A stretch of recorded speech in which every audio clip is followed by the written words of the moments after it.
Let me show you how to clear Deepseek chat history.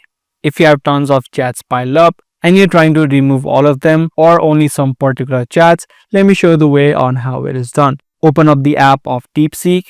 If you're using the website of Deepseek, it's going to be the same process as well.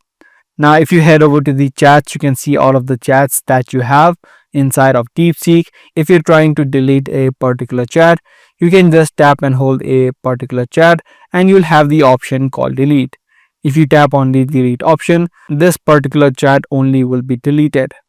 Now, in the case you're trying to delete all of the chat at once, what you need to do is tap on the three dotted line on the bottom right of the screen and head over to data controls. Inside of data controls, you'll see a few options. Tap on the one which says delete all chats. It says right here, if you confirm deletion, all chat history from this account will be permanently erased and cannot be recovered. So if you agree to this, you can just tap on confirm deletion. As soon as you do that, all of your chat will be now removed from the chat section inside of Deepseek. Be sure to give this video a thumbs up and also make sure to subscribe to this channel for more informative videos just like this. I'm gonna see you in the next one. Thanks for watching.